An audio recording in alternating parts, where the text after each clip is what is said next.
आपल्या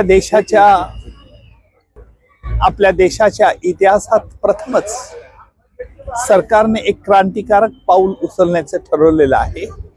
आणि ते क्रांतिकारक पाऊल म्हणजे जर देशाचे पंतप्रधान किंवा देशाचे कुठले कॅबिनेट मिनिस्टर किंवा राज्याचे मुख्यमंत्री किंवा राज्याचे मंत्री हे जर 30 दिवस किंवा 30 पेक्षा जास्त तुरुंगात राहत असतील तर त्यांना त्या पदावरून दूर करण्यात यावं, अशा प्रकारचा कायदा आणण्याची सरकारची मनीषा आहे।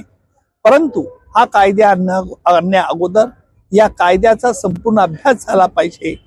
ह्या कायद्यामध्ये आणखी हा कशा रीतीने चांगल्या रीतीने वापरला जाऊ शकतो, या कायद्यामध्ये काय कमी आहे, काय उणिवा असू शकतात, किंवा याकरता डिस्कशन करता जॉईंट पार्लमेंटरी कमिटी स्थापन केलेली आहे।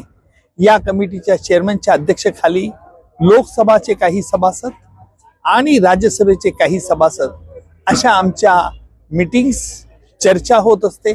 वेगवेगळ्या ठिकाणच्या राज्यांना भेटी देऊन राज्यांच्या प्रतिनिधींकडून, राज्यांच्या मुख्य सचिवांकडून, राज्यांच्या मुख्यमंत्र्यांकडून तसंच विविध ज्या सार्वजनिक संस्था आहेत त्यांच्याशी चर्चा करून हा कायदा आणता येईल का, त्या दृष्टीने काय सक्षम करता येईल का, कायद्यामध्ये काय उणे असतील त्या कशा दुरुस्त केल्या, या संदर्भातल्या सविस्तर चर्चा वेळोवेळी आता सध्या सुरू आहे। कधीपर्यंत येईल असं वाटतं हा कायद्याचा आता सध्या चर्चा चालू आहे आणि देशाच्या प्रत्येक राज्यामध्ये याप्रमाणे आतापर्यंत आम्ही महाराष्ट्रात, ओरिसा आणि दिल्ली येथे अनेक राज्यांच्या मुख्य सचिवांना, कायदा सचिवांना पाचारण करून त्यांच्याशी चर्चा केलेली आहे।